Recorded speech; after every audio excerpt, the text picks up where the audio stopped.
Good afternoon, everybody. Wait, you guys can't hear me, can you? No. Good afternoon, everybody. You guys can't hear me. Okay, well, we're going to hear an echo. One second.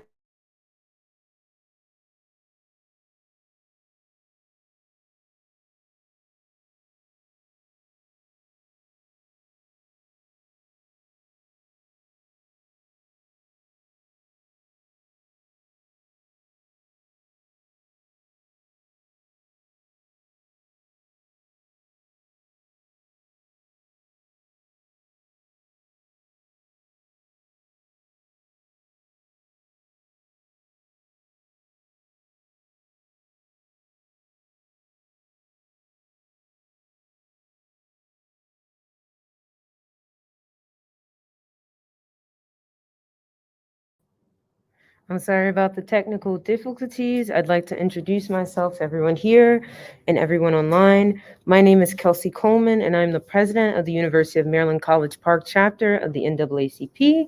And we are here to welcome attendees in person and online to the first State of Black Liberation panel hosted by the UMD and NAACP and Howard University Claudia Jones Club.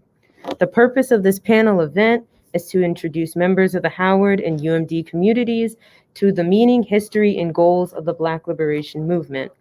With that said, we will give you a quick rundown of the event, and I will start by introducing the panelists. Then I, the moderator, will begin to interview our panelists with questions submitted by students and pulled from the text from hashtag Black Lives Matter to Black Liberation by Keeanga-Yamahtta Taylor.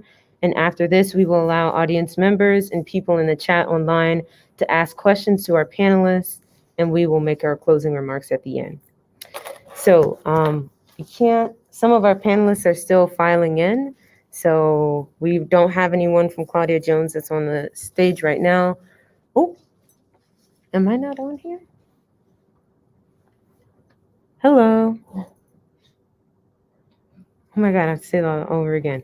Good afternoon. My name is Kelsey Coleman, and I'm the president of the University of Maryland College Park at NAACP. And we are here to welcome attendees in person, online, and to the first State of Black Liberation panel, hosted by the UMD and NAACP and the Howard University Claudia Jones Club. The purpose of this panel event is to introduce members of the NAACP and Howard communities to the meaning, history, and goals of the Black Liberation Movement. With that said, we will give you a quick rundown of the event. One second, you all. I don't think anyone can hear me on BPM.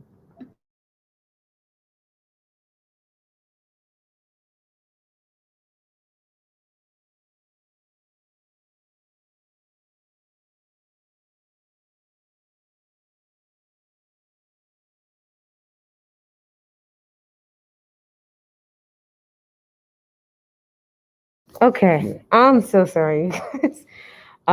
We're gonna start by introducing the panelists right now. Our first panelist is Yvonne Bramble, a writer and educator based in Prince George's County, Maryland. She serves as secretary and political education team leader in local housing focused power group and service organization from the Roots 240. She is also completing her PhD in American Studies at the University of Maryland College Park, focused on the computer-based counterinsurgency against welfare rights organizing in 1970s California.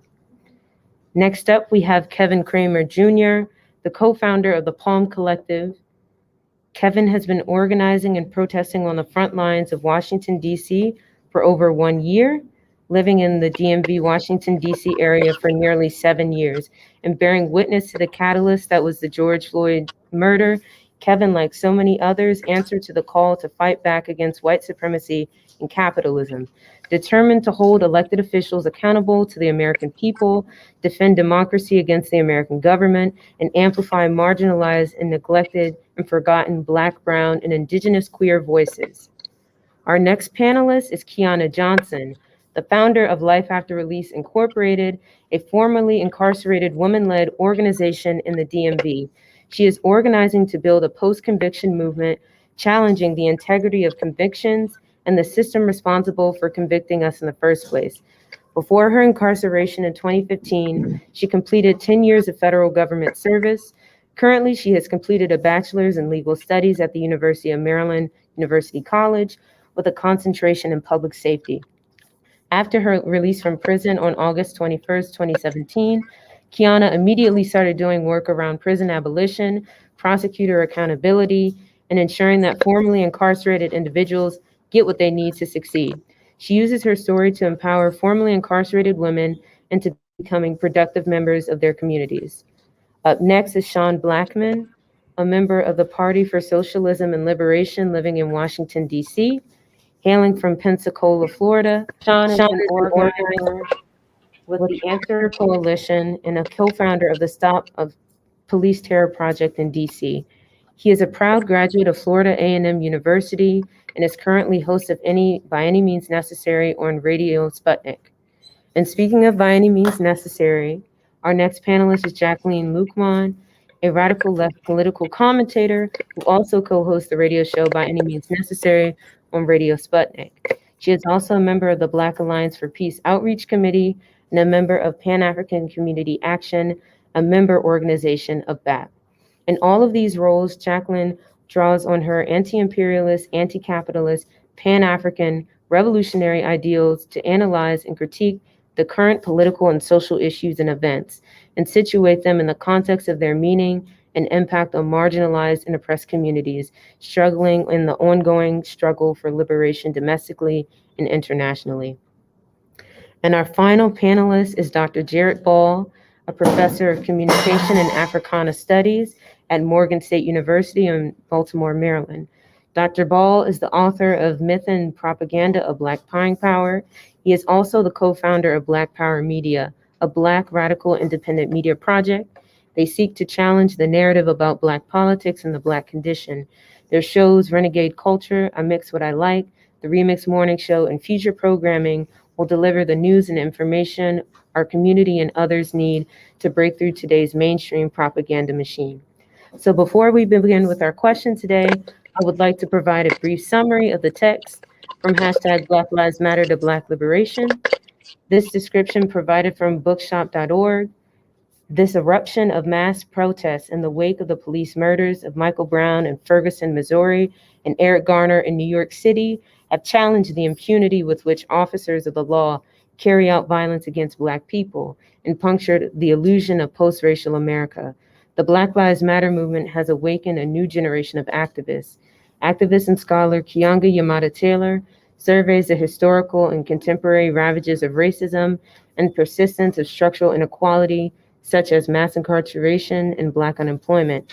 In this context, she argues that the new struggle against police violence holds the potential to reignite a broader push for Black liberation. That was a lot of words. Okay. So I'm going to start off with my first question for Dr. Ball, and that is, what effect has the rise of a Black middle class and upper class, as well as the fact that many high-ranking political offices are now held by Black people, had on Black liberation movements? Does a Black community that has a unified set of interests exist? So first of all, greetings, everybody. And Kelsey, thank you very much for convening this gathering, for working with us at BPM to host it, and to bring all these important, powerful thinkers together. The shortest answer I can give is that the rise of a Black middle class and Black, at least by what I would like to slightly adjust in definition as mainstream Black engagement with electoral politics has led to a devolution of Black radical politics and Black advancement, materially, socially, politically, and otherwise. And that this, of course, has been by design. It has been the expressed purpose of the rise of these classes and politicians by those in power for quite a while. Maybe most famously under Richard Nixon, who was most overt in his discussion of rebranding Black power as Black mainstream politics.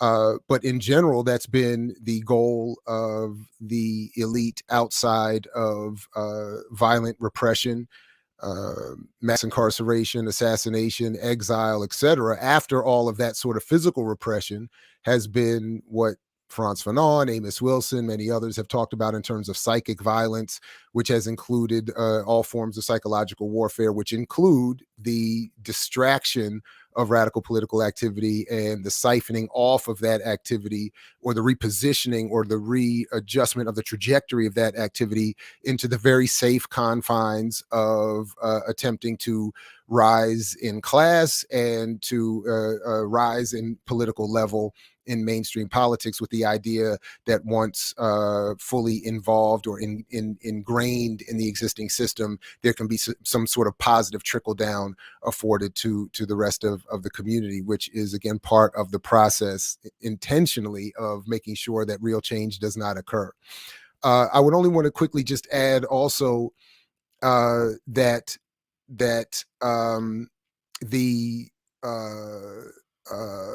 this question about unified interests, following the argument of the late Glenn Ford, who a long time pointed out in Black Agenda Report and elsewhere, obviously Black people are not a monolith, and I know a lot of people like to go on commercial popular spaces and get an applause line for saying that, but the reality is, Black people do have a historical collective political will for things like redistribution of the wealth created in this society, for an end of wars, for an end of mass incarceration, an end of police violence, for greater levels of employment. And you know, on those areas, there is great unanimity. There is also a great degree of siphoning again of that political will into what is at this point the elite Democratic Party apparatus, which is why change doesn't also occur. The other thing that I think Glenn also was important in pointing out all those years is that it is politically juvenile to pronounce overtly, as if it's a sense of pride, that we are not a monolith and therefore are very different and don't have a collective set of interests. No other group operates on that in that way. No other group overtly proclaims to be a disparate group of people just trying to be American citizens and get a piece of the pie. That is exactly how you do not get group collective interests. So even where there is obvious differences within the community, the idea that people would want to organize around those differences is politically insane, and again encouraged by those in power to our detriment. And I'll stop there. Thank you very much. Thank you for that, Dr. Ball. Another question that we had from the introductory chapter of this text was submitted by a student, and this question is for Kiana. In the book Black Power by Kwame Ture and Charles Hamilton, they coined the phrase institutional racism. How would you define this word, and how do you see it in relation to the fight for Black liberation? So for me, as a person who works directly in the courts and holding the courts accountable, what I would define for me what institutional racism looks like is when it is embedded in every single aspect of a process or of a system or something that we do. Take, for example, our court systems. It's so stacked and so rigged against Black people that the racism that you could be a Black person, right? You could be a Black judge, or you could be a Black prosecutor. You can't help but if you're a part of that system in any way, that racism is going to come out because it's embedded in our policies, it's embedded in our laws, it's embedded in the way that we do things. And so the way that it is a part of every single process inside of the court systems is the best way that I can kind of give that example for folks to kind of look at it. We also say that there's no good cops in a racist system, right? You could be a Black cop. It doesn't matter. It is the institutional racism on the way that things were built, the way that things were set up, in the way that they play out. It doesn't matter if it's a Black person that holds that office or holds that judgeship. It's going to play out against Black and brown people because that's just the way that it was designed. The system was designed to do that, and it's through that type of racism that we see that. Thank you so much. I'm going to ask one more question and then we're going to do a quick intermission so we can improve the sound quality on our side for the in-person listeners. But my last question before our intermission is for Sean, and that is, does liberalism have inherent limits as an anti-racist political ideology? Is it able to deal with racism as an institutional and systemic phenomenon structurally related to political economy?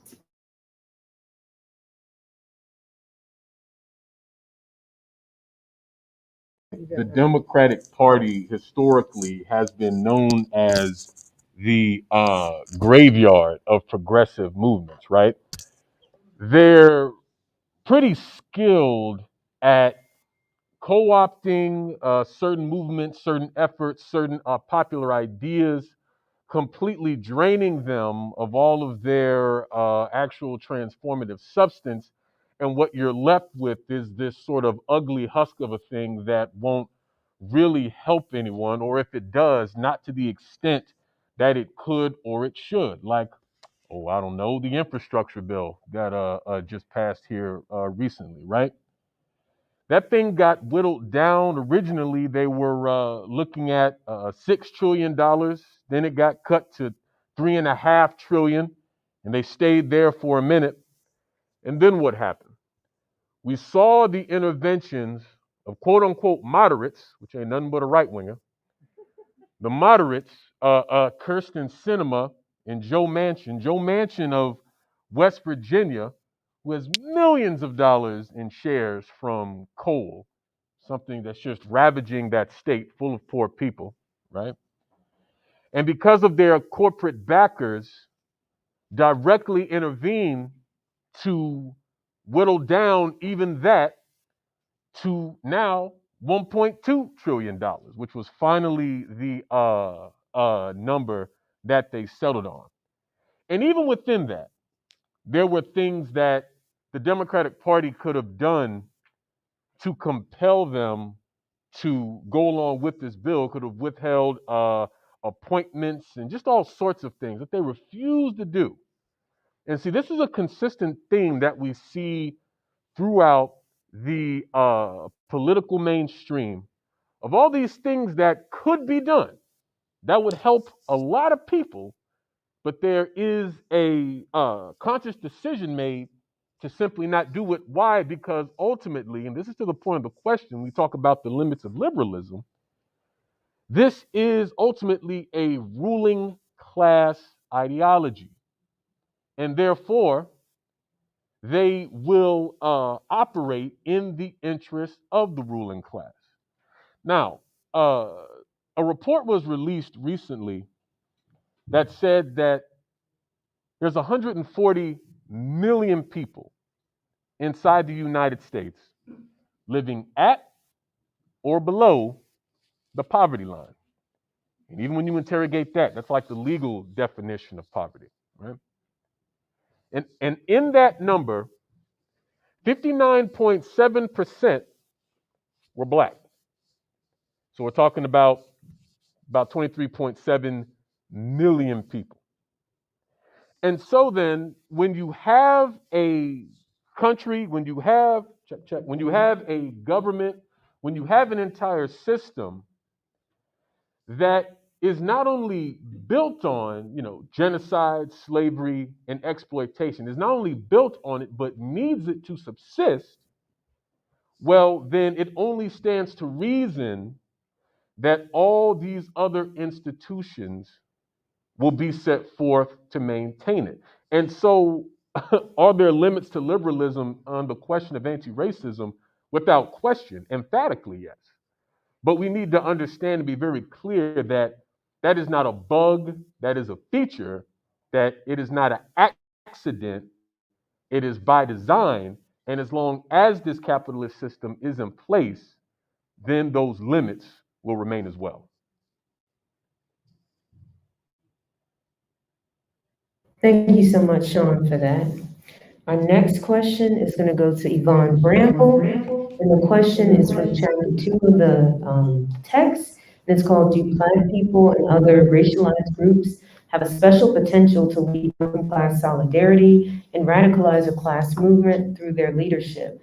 To what degree can we understand racism as an elite project in response to this? Hello, everyone. I mean, I think it's a question that just goes to, hello? Okay.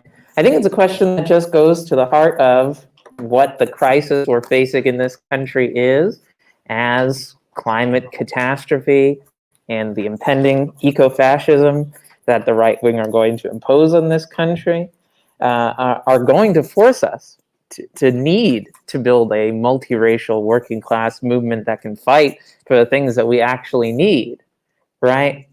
You know, we're looking at Fortress America in the next 30 years, where we use building the wall, that slogan is going to come back in a big way, right, to fight against climate refugees, right? Kamala Harris is already talking about the need to fight for water and basic resources in the world as things are going to happen. So it's going to be necessary to build that multiracial movement. And I think Black people, Latinos, and Indigenous people are fundamental to the way that that movement is going to go. And it will be up to white people. And I really think this is true. It's going to be up to white people to figure out whether or not they're on the side of the people wanting to build the wall or the people who actually want a world we can all live. So far, they've not necessarily proved that they're interested in building the world that we actually need or participating in a multiracial working class movement, but that's what will be necessary. Because even though in Prince George's County, Black people are 65% of the population, Latinos are 20% of the population and growing, we're not isolated. And so if we're in a situation where, say, the United States is balkanized, it's going to be necessary for our communities to work with the communities in some of the more heavily white areas around here.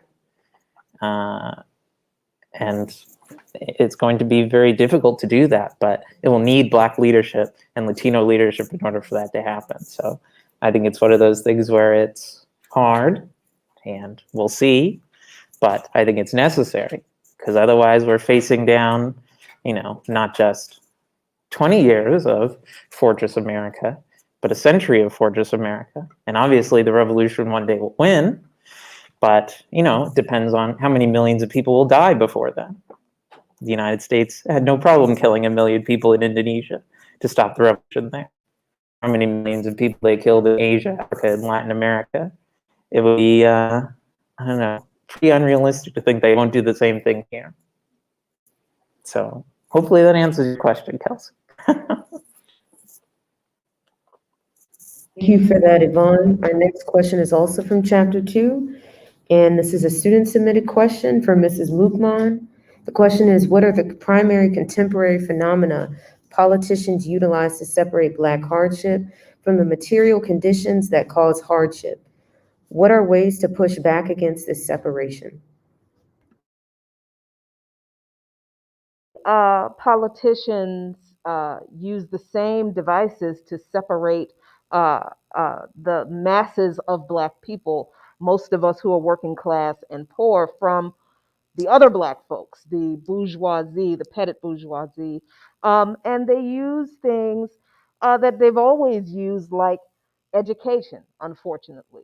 Where, of course, education is a benefit. It is something that benefits everyone for different reasons. But education, or higher education in particular, is used by politicians to create a demarcation line between the classes of Black folks, and unfortunately we see a lot of this happening at HBCUs and on campuses here, like the University of Maryland, where you have Black students and students of color who are elevated as the shining example of what everyone else in the Black community should aspire to, as if our kids who don't go to college don't have as much value. That is the implicit message that isn't conveyed by politicians who stress funding for HBCUs as a part of their platform, right? And who's going to argue with funding for HBCUs that are chronically, historically underfunded, but they dismiss the fact that most Black kids don't go to college. Most kids in general in this country don't go to college simply because they cannot afford it. And not everybody wants to go to college. And that's okay.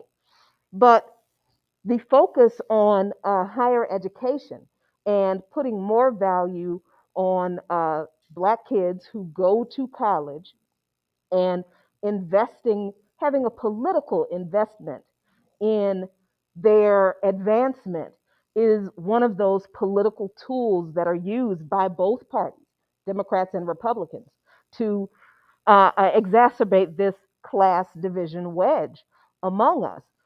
So one of the ways that we can fight against this is to make those arguments. There is no inherent more value of someone who has a college education than someone who is an autodidact. And interestingly enough, you're looking at two people sitting right next to each other who are examples of that. Sean Blackman graduated from FAMU, very, very proud of it. I didn't graduate from anybody's university. So we have to, in our everyday conversations, dispel these notions that some people who are chosen to be elevated by politicians among us are more valuable than others. That we need to stop that discourse. Another way politicians use or create divisions among us is in the policies that they perpetuate that have a lot to do with economics. When they don't fund affordable housing, they're intentionally saying that poor people who rely on affordable housing aren't worth the investment. When they say that we understand that there are no jobs in a community, but there's crime, and they refuse to make the connection between economic hardship and the need for people to eat and keep a roof over their heads, and needing to be put in a situation where they would do anything to do that, but they won't address jobs, but they will always say, we're going to put more cops in the community. That is a signal that politicians use to say, we're not interested in improving the material conditions in poor communities, mostly Black communities, but we will make sure that we contain these folks to keep the rest of you good people safe from them. So how do we combat that kind of messaging? We bring up the connection. No, what we don't need more cops. We need more jobs. We need affordable housing. We need jobs that pay a decent living wage so that people aren't working 2 or 3 jobs, working themselves to death just to afford the basic subsistence in life. Another way that politicians create or exacerbate these divisions is even with foreign policy. When politicians talk about um, imposing sanctions on countries that they claim are enemies, you notice that those countries are almost all of them, well, I think all of them are non-European descended countries. The United States is not imposing sanctions on Denmark. They're not. The United States is not imposing sanctions on Scandinavia. There's one exception, probably Russia. But other than that, the United States imposes sanctions on countries that are generally non-European descended folks who are struggling against U.S. imperialism and capitalism for their people. And socialist policies generally benefit, especially people of color around the world. So, another way that politicians exacerbate these divisions, not just internally, but they do it internationally by telling people of color here, Black people here, that we have nothing in common with Venezuelans. As if there are no Black people in Venezuela, there are plenty of Afro-Venezuelans. As if we have nothing in common with the Cubans. Cuba is a Black country. As if we have nothing in common with the Nicaraguans. There's an entire Afro-Nicaraguan, several communities. all of these countries are suffering from the international expression of the domestic economic oppression that Black people and other people of color are experiencing here. But policy, US policy tells us that these people are our enemies, our quote unquote enemies. And how do we combat that? We make the connections between our economic suffering in this country under domestic neoliberal racist policies and the people around the world who are suffering under the same kind of ideology, but it's just wrapped up as protecting the homeland or quote unquote fighting terrorism. That's how we as a people connect with each other. We tell the truth about the reasons for our struggles. We need to get away from this, good Black person, bad Black person, I'm doing the right thing, you're doing the right, you're not doing the right thing kind of situation. And we have to develop international solidarity with other working class, poor, and oppressed people around the world because we are all subject to the same system. It's all US imperialism, white supremacy, and capitalism. Thank you so much for that response, Mrs. Luqman. I do want to introduce another panelist. If you can come here to the screen. Their name is Aaron Bowe. They are the founder and chairperson of the Claudia Jones Club at Howard University. They're a sophomore political science and economics minor. As the chair of the Claudia Jones Club, they are responsible for coordinating political education and community organizing opportunities. They look forward to promoting the relationship between socialism and Black liberation. And I just want to go back to something that Mrs. Luqman said about good Black people and bad Black people. Actually ties into one of our questions that I just lost. Okay, from chapter 1, this is also a student submitted question.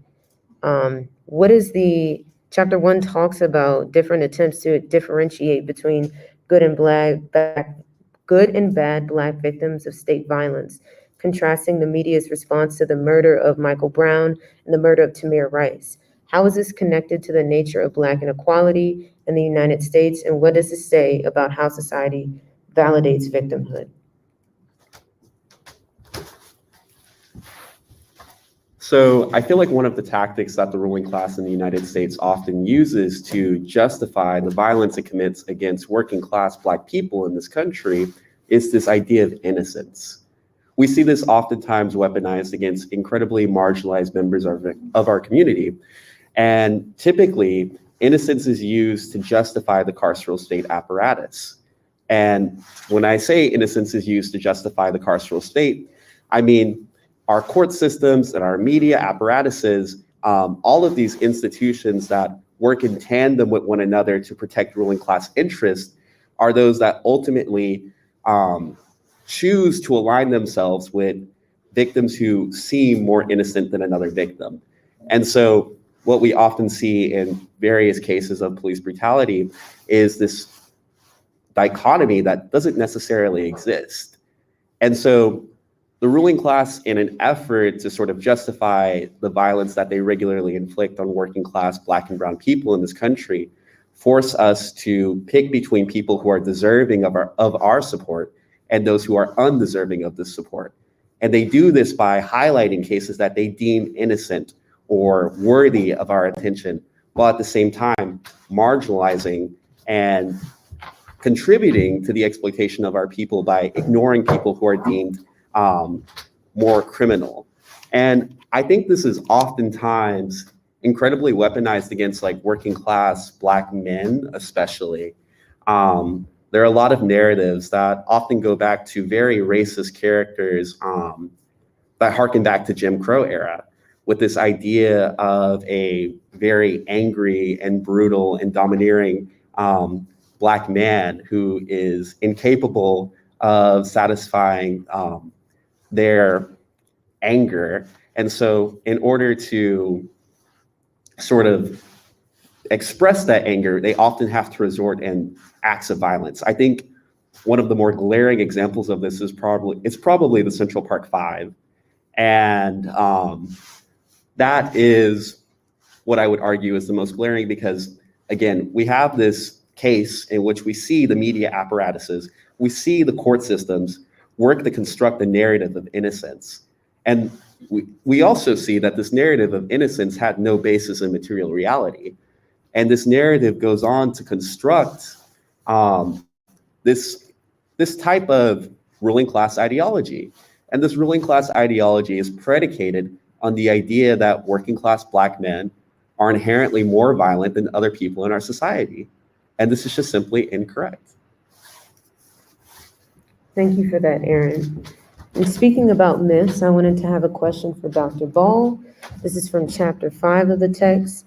It states that the American dream is just one example of a national myth, and the American people is the myth of a national community. Is a politics that seeks to gain acceptance for certain excluded groups within these national imaginaries necessarily a limited one? To what degree would a more radical liberation struggle require an opposition to all forms of nationalist politics and, by extension, the state? Well, I don't know that I would agree that all forms of nationalism need be abandoned.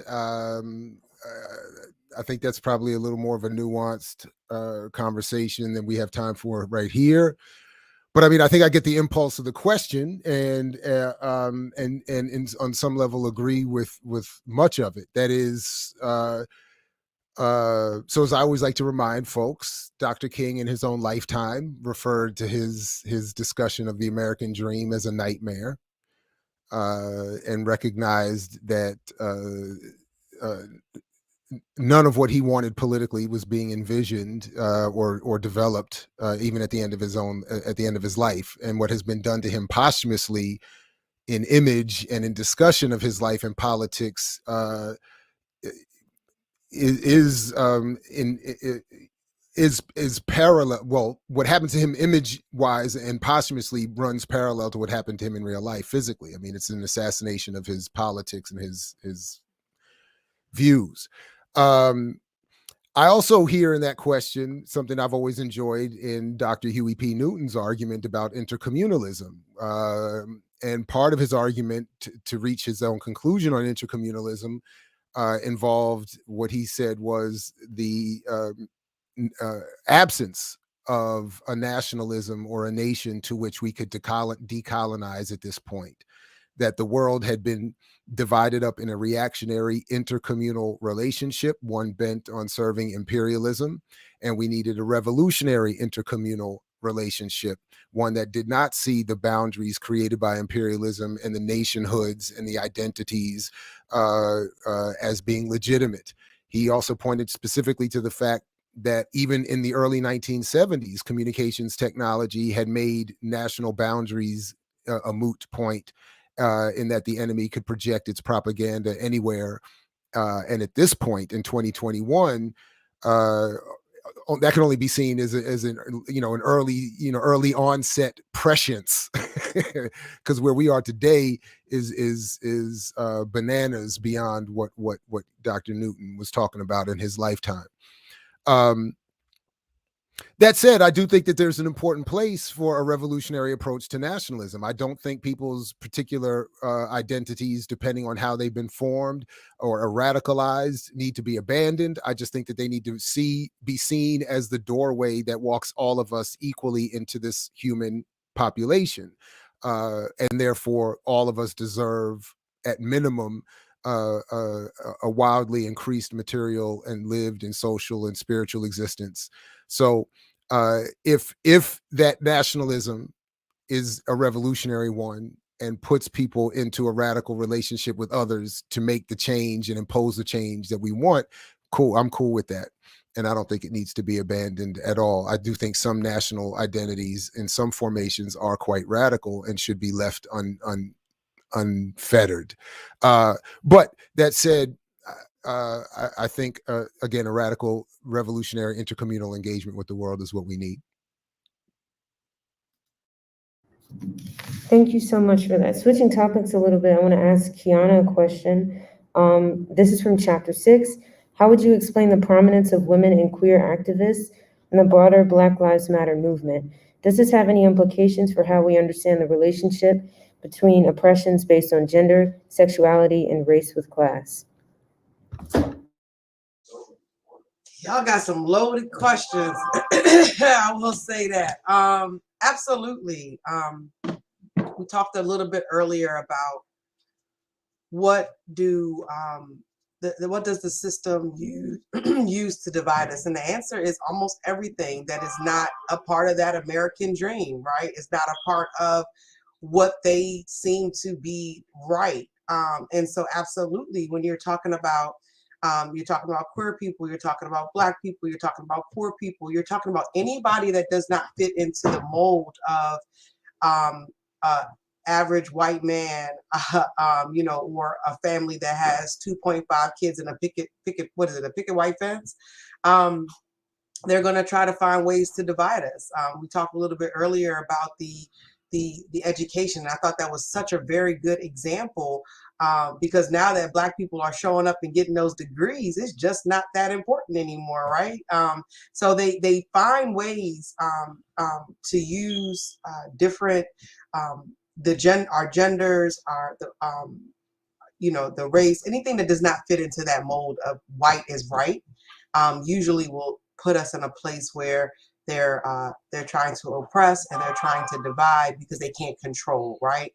Because it doesn't fit into their narrative of the way that this make-believe story of how life is supposed to be and what the American dream is about. So, if you can't identify with that, they're going to oppress it, right? If they can't control it, they're going to tax it, right? So that is for me the way that I see that and the way that I understand that. So hopefully you all understood it the way that I said it. No, that made complete sense. I'm going to jump ahead to chapter 7. And this is a student submitted question for Sean Blackman. The author quotes Martin Luther King Jr.'s conclusion that I've come to believe that we are integrating into a burning house. Do you think that Black liberation can be achieved within capitalism's political economy of racism? Conversely, would the achievement of a socialist society in and itself signal the end of racism and other forms of oppression? Well, thank you for the question. Well, capitalism is the burning house, right?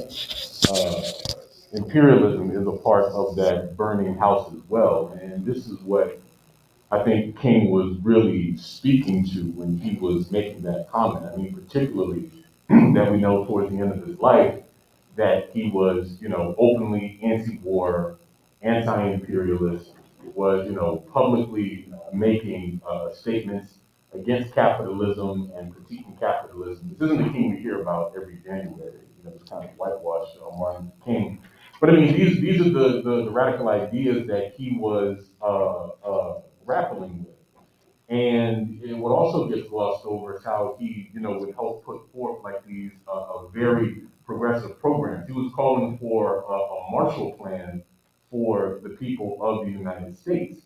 And that's what was the whole Resurrection City encampment and the original Poor People's Campaign was all about. Really, it was supposed to be a movement of poor and working class people across lines of division, aiming their ire and their frustration at the government and the system that was responsible for their exploitation and their oppression. This is what the new Poor People's Campaign, a call for moral revival, is trying to get at as well, with Dr. Barber and Reverend Lindsay O'Harris and other great folks working on that effort. And so, is Black liberation possible under capitalism? I mean, in the way that I would define Black liberation, I mean, absolutely not. But it comes to one of those things about definition, right? Because there are people who today will tell you that, Barack Obama being the first Black president was Black liberation, or just the fact that we can vote, the fact that we got Black millionaires and billionaires, or, that some of us can take private jets and get these, fancy sports cars and things like that. that these are, symbols of quote unquote freedom. Well, this to me is just all a part of capitalist indoctrination, to where we all are told that we are liberated through the act of consumption, right? Just the act of consuming things and buying things and aspiring to be a part of the exploiting class, because that's what you are if you're a millionaire and a billionaire. This is something that is glorified, like in hip hop. There's this whole thing about the hustler and I'm a boss, you're a worker. This is outright denigration of workers, and we're supposed to look up to people like Jay-Z, who's helping to gentrify Brooklyn with the Barclays Center, and all these sorts of things, right?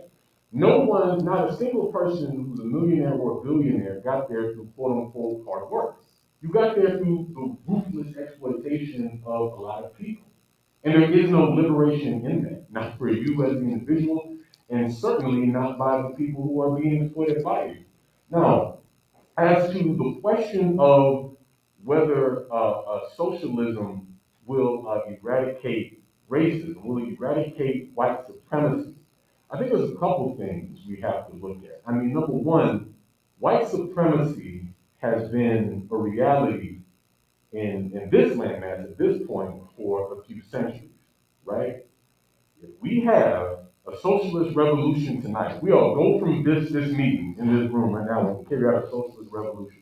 We wake up tomorrow, racism will still be here in terms of what people may, racist thinking and racist feelings or things like that. That doesn't go away. But what can be removed is for the material basis, the systemic white supremacy that is endemic in every facet of American society. And I think a good example of how this plays out is the example of Cuba, right? This is another country that has a history of indigenous genocide, the enslavement of Africans, and up until the triumphal revolution in 1959 under the brutal military dictatorship of Fulgencio Batista. I mean, Cuba was it was a paradise for the American mob. Santos Trapante Jr. and Sr. was down there. They were tied in with the financial institutions and the government of Cuba and some other levels inside the United States as well. I mean, it was brutal repression until the revolution triumphed with the assistance of Black Cubans. As a matter of fact, I mean, just as an aside, that Cuba has, Black national heroes, Antonio Maceo. I mean, in Havana, they got a park to his mom with a statue of her right there, because she's the one that sent her son down to fight for Cuba's independence, right? And so African people in that country have a deep-rooted history. And so with the bring about of a socialist system in Cuba, this is where we saw overwhelmingly the improvement of conditions for African people, right? Now, does that mean that what we could call de jure racism disappeared? No, but it does mean that Black people in Cuba still have those rights to free education, healthcare, food, and all those sorts of things. And there's a book called Race in Cuba that I strongly recommend for all of you that goes really in depth in all of these issues.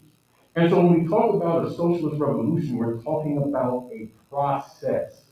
And not only is Cuba's process only a few decades old, it's also a process that has had to unfold under incessant attacks by the most powerful governments on earth, chiefly the United States with its criminal unilateral blockade. And it's the same with China, the same with Venezuela, it's the same in Nicaragua, it's the same in North Korea. So, Lenin has a quote about how, the fingerprints of the old society will be present on the new. But it's through this process that these things become reconciled. And so I would say, to answer the question, that really only a socialist system will be able to remove the material basis for white supremacy and to give it that institutional base to the point where the de jure won't matter, right? And so that's basically my feeling. Thank you so much for that response. We're going to start with some audience questions. We only have a couple of minutes left, but if you would like to ask a question to any of the in-person panelists, please come up here right now so I can just give you the mic. Yeah. And just say who you are and what group you're from and which panelist you want to answer. Yeah, so they can see you online. Cool. Hi, I'm T. I'm a member of BAB. Sorry. So I don't go to Howard and I don't go to UMD, but I'm in PG County. So I basically had a question because this is about, Black Lives Matter and the move towards Black liberation. And as we saw last summer, Black celebrities, Black entertainers, Black athletes kind of emerged as assets for the state to cut the radicalization of the movement down. If you go to any Black figures, doesn't really matter who, what they're into, you can literally scroll to June, you'll find a post, and you can scroll to November and you'll find a post, basically urging people to, maybe at the most defund the police, but definitely the neoliberal solutions to police brutality, because all police are brutal, are sure to be found. And then obviously we had the infamous NBA strike that was swiftly undercut by or then ex-President Obama, whatever.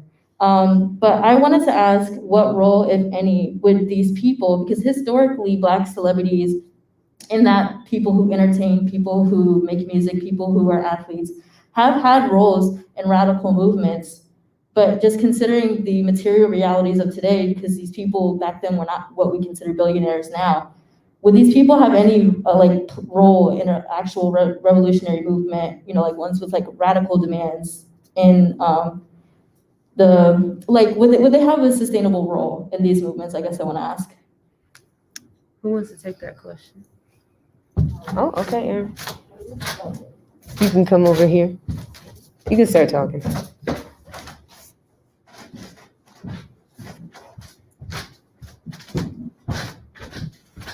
So I think one of my most controversial opinions as someone who considers themselves to be a very radical Black person is that Black Lives Matter is probably the closest thing that the United States has to a vanguard party.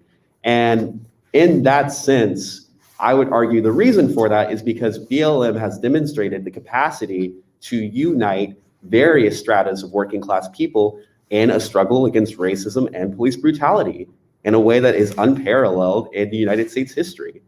And so when we're thinking about what role certain celebrities will play, or certain figures who have very complicated class interests in what is most definitely a multiracial working class movement, it's fairly obvious to me that the role that they play is under the leadership of working class Black people. And I think the best way to ensure that this consultation by these liberal elites, by these individuals with class politics that run contrary to the class politics of working class Black people, is to ensure that we have a coordinated, disciplined, and militant organization standing at the front of our movements, because that is the only way we create a unified and coordinated movement capable of maintaining the class interests of working class people. And the only way for us to ever really get to that point is by understanding what are the class interests of working class Black people and creating an organization that's capable of advocating for those interests and fighting against those who want to co-opt and dilute our movement. Thank you for this one. Unfortunately, we have to close soon, so I would just ask for every person on the panel to do closing remarks, starting with the people online. So I'm going to ask Kiana and then Dr. Ball, and then we'll go through the people in person. So Kiana, what are your closing remarks? Yes. So first of all, thank you all for having me here. It's an honor to be in this space. And I guess my closing remarks is for us to really, really get out in community and to be having these conversations similar to the one we had on the panel today. Not only just on our panel, but with our neighbors, with our students, our loved ones, our parents, start having these conversations at family dinners, because we really, really need to expand our universe of the people that we're talking to, right? We don't want to keep talking at each other, but we want to really broaden our horizons, and we really want to change from the, from the inside out. And that's with our local, hyper local community, starting with our neighbors and our families, and starting to spread these messages and spread these conversations far and wide. And thank you again for having me. I appreciate it. Thank you for coming. Thank you for that remark as well. Dr. Ball, what are your closing remarks? I would only want to again thank you again for convening this, and everybody for attending, and those who will see this later. I think that just to vibe off of one of the more recent comments, to the extent that we need a vanguard party, it doesn't exist, and we would need a political party that was much more organized, a political party in the first place, that was not connected to the nonprofit industrial complex, not beholden to the Democratic Party, not looking to create celebrities and rich professional activists, and one that was decidedly, as was just said a moment ago, more militant, organized, and wanting to wildly redistribute the wealth that we're all contributing to creating. And again, thank you all for this event. Thank you. Can I start with Mr. Luqman? Well, I think as someone who's, middle-aged and not at all interested in telling the younger generation in this struggle what you should and should not do, what you better and better not do, because you all are the ones who are going to carry us across the finish line, I would caution that unless the struggle we are involved in is focused on and rooted in the demands, the needs, and the struggles of working class and poor people, none of us will get anywhere. So when people in the streets, when those people are saying, we need community control over the police, we can't have politicians, celebrities, whomever coming along and saying, no, what you need is another community review board, because that's what they're willing to do. When people in the streets are saying, defund the police, and maybe not entirely fleshing out that thought, but understanding that the police budgets in most of our cities outpace the Department of Education budget, the school budget, then at least sit down and have a conversation with those folks and ask them what it is they're trying to say. Don't let celebrities, politicians, the media co-opt your message, what it is you demand, what it is you want, what it is you need. And finally, we have to connect the struggles of working class and poor people in this country to the struggles of working class and poor people around the world, because those struggles are not only mirrors of each other, they are inextricable, because the same system that oppresses you and I here, it's the same system run by the same people that's dropping bombs on people in other countries and imposing sanctions that are keeping medicine and food from people who look a lot like you and I. So I would just caution us to not pay so much attention to celebrities. Be very careful of people with a lot of high profile, unless they're talking some really good, serious class solidarity and international solidarity talk, anti-imperialism, anti-capitalism. Be very, very wary of them being all up in your movements. Okay, yes. Well, first of all, on behalf of the Party for Socialism and Liberation, I want to thank you all very kindly for having me this evening. Real quick on the question of celebrities. I mean, there's a sick celebrity worship culture in the United States that makes us think that these people are like these advanced thinkers or whatever, or like these sharp political minds that they simply aren't. Even if sometimes they do good things, right? Like we can appreciate, the Kaepernicks and what we saw from folks in the NBA and the WNBA and all those sorts of things. That is good. That is the movement impacting popular culture. right? And so, you know, they can, you know, have those expressions of it, but they should not be in the leadership, I think, of Jacquie. Also, in the final analysis, my friends, we are rapidly approaching a point in the United States and on this earth where we will either have socialism or societal collapse. And I make that statement because that is how extreme the contradictions of capitalism have gotten to this point that have only been magnified by the coronavirus pandemic, where the American people were abandoned. Again, a choice was made in the wealthiest nation in the history of nations not to support you and I throughout this pandemic. What did we get? A couple of stimulus checks that didn't stimulate nothing. That's what we got, right? We're supposed to be happy with it. They couldn't wait to kick us back out the door into work so that the wheels of the system would keep turning. They don't care if you look out, right? And so capitalism is a house built on sinking sand. And I don't know about you, but I ain't trying to sink with it. So this is why we have to be organized. This is why we have to put together a mass working class independent movement outside of this political mainstream.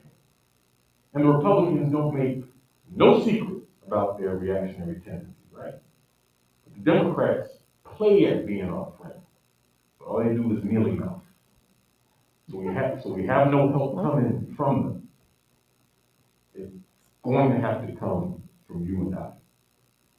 And so I'm very happy that these generations of young people coming up now are asking serious questions about capitalism.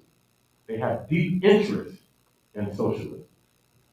And so if you've been thinking about socialism, that is good. If you've been talking about socialism, that's even better. But ultimately, you have to join an organization. You have to get involved. You have to get organized. You have to take an active part in this, right? And we have to have that revolutionary enthusiasm and optimism is really the word I want to use. Because we're in a time now, it's so easy to be discouraged. It's so easy to feel like, to hell with it. I might as well just throw in the towel and wait for the world to burn out, right? But there is a future worth fighting for, but we have to fight for it. Thank you. Thank you so much for that, Sean. We have to get the closing remarks a little shorter because there's a group coming in after us, but Yvonne is going to go, and then Aaron, and then I'll make my final remarks. Okay, so I'll say my piece real quick. I think we need to remember what Mao said when he recommended and said that we must be both read and expert. What that means, we need to have a scientific approach to the issues that we're dealing with. The problem of movementism or of an over-focus on spontaneity has to do with the lack of scientific analysis of what are the actual conditions going on in our communities and what are the real things we can do in the world in order to change those conditions, right? That requires understanding not only the natural sciences, but our social sciences, understanding how communities and people operate and what we can actually do to build those organizations. So I would recommend alongside joining an organization is to study. And if the organization you're joining does not have any interest in studying the real conditions of the community that we're in, including this one, with all of its contradictions as the quote-unquote wealthiest Black community in the nation, then there's nothing we can do. And that's where I'll leave it. So definitely let me know if you're interested in From the Roots 240 and the work we're doing with the homeless community here. To speak to me as well. I'm also part of that organization. But our final remark from our panelists is going to come from Aaron Bowe. Yeah, so I just wanted to say thank you on behalf of the Claudia Jones School for Political Education and the DCYCL. Additionally, I also wanted to talk a little bit about contradictions. I feel like oftentimes when we're looking at white supremacy, capitalism, imperialism, we see these contradictions, we see these impediments to our daily lives, and it can become very easy to let ourselves get overwhelmed by all the contradictions around us. But I would like to remind people that contradictions are not just sites of frustration. They are also sites for revolutionary transformation. And we can see the contradictions, and we can take note of those contradictions, and we can choose to consciously exacerbate them. Because it is only by consciously exacerbating the contradictions around us can we hope to see any type of revolutionary change in our time. Thanks. Amazing. So I just want to say it is now time to conclude our panel. First and foremost, we would like to express our appreciation to our panelists for the valuable contribution to the discussion tonight on the state of Black liberation. We'd also like to thank everyone who attended the event in person and online and helped make this a successful event. We hope that some of our issues discussed by panelists will inspire all of you going forward to reflect on and fight for Black liberation and socialism throughout this country and all over the world. Thank you all so much and have a great day.